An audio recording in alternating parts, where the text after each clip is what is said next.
Assalamualaikum warahmatullahi wabarakatuh. Baiklah, saya akan menyampaikan laporan kemajuan pengabdian masyarakat saya yang berjudul PKM Peningkatan Pengetahuan dan Keterampilan Rias dan Busana Fantasi bagi Guru-Guru SLB di Sijunjung dan Damasraya untuk meningkatkan kompetensi dalam proses pembelajaran. Permasalahan mitra adalah yang pertama, guru-guru di SLB tersebut tidak mempunyai latar belakang pendidikan tata rias dan kecantikan sehingga dalam proses pembelajaran guru sulit untuk mengajarkannya. Yang kedua, guru di sekolah tersebut tidak pernah mendapatkan kesempatan dan diberi pelatihan khusus tata rias.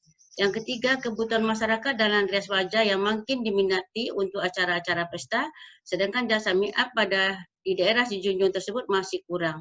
Yang keempat, guru tidak memiliki pengetahuan dan keterampilan dalam hal memanfaatkan kemajuan teknologi dalam hal penguasaan IT untuk mempromosikan usahanya.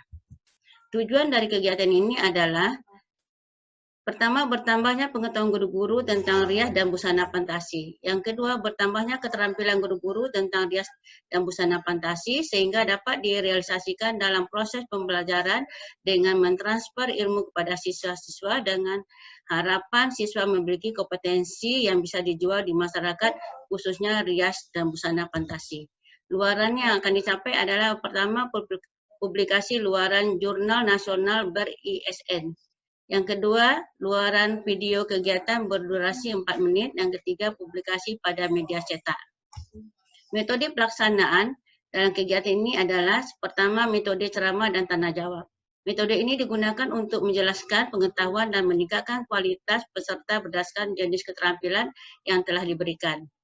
Dalam hal ini akan disampaikan beberapa materi tentang kosmetik, alat dan tekniknya, kemudian langkah-langkah proses merias fantasi, dan pengetahuan tentang IT. Yang kedua, metode demonstrasi yang dilakukan untuk persiapan pendampingan pelatihan kepada mitra tentang penggunaan alat-alat dan pelaksanaan praktek peningkatan kemampuan dan keterampilan mitra PKM dalam teknik merias fantasi. Yang ketiga, metode pelatihan dan bimbingan yang digunakan dalam penerapan praktek oleh peserta selama kegiatan berlangsung. Yang keempat, metode resitasi atau pemberian tugas yang dilakukan di rumah oleh peserta. Hasil kegiatan yang pertama itu sudah ada tanda tangan kontrak dengan lembaga pengabdian masyarakat, kemudian peninjauan ke lapangan, yang ketiga persiapan dalam melaksanakan kegiatan ini, dan keempat melaksanakan kegiatan di daerah Sijunjung yang dilaksanakan pada sekolah SLB di Sijunjung pada tanggal 5 Oktober.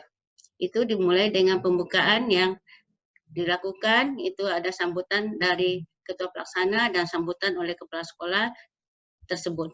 Kemudian dilakukan demonstrasi oleh narasumber tentang teknik merias fantasi dan busana fantasi. Dapat kita lihat pada PowerPoint ini, itu ada hasil dari demonstrasi yang dilakukan oleh narasumber. Dan kegiatan selanjutnya pada tanggal 6 Oktober itu dilaksanakan latihan oleh guru-guru dalam merias fantasi. Itu setiap kelompok melaksanakan rias fantasi untuk melatih keterampilannya, teknik cara merias fantasi, itu untuk membuat alis, memasangkan eyeshadow, memasangkan foundation, dan sebagainya. Kemudian dapat ditampilkan di sini adalah hasil dari rias fantasi yang dilakukan oleh peserta. Kesimpulan yang pertama, para peserta pelatihan mempunyai keinginan yang tinggi untuk mengikuti pelatihan yang dibuktikan dengan kehadiran peserta. Kemudian yang kedua, tujuan peserta mengikuti pelatihan agar peserta terampil melakukan rias dan busana fantasi. Yang ketiga, para peserta pelatihan mulai terampil dan melakukan rias wajah fantasi. Saran, diharapkan kepada para peserta untuk latihan secara kontinu sehingga dapat lebih terampil. Yang kedua, diharapkan pada para guru-guru memberanikan diri untuk mempraktikkan rias wajah bersama siswa dan bisa dijadikan satu usaha. Yang ketiga, diharapkan pada para peserta untuk menularkan kepada guru-guru yang tidak ikut dalam pelatihan rias fantasi ini. Terima kasih, itulah yang dapat saya sampaikan dalam presentasi ini. Akhirnya saya ucapkan Assalamualaikum warahmatullahi wabarakatuh.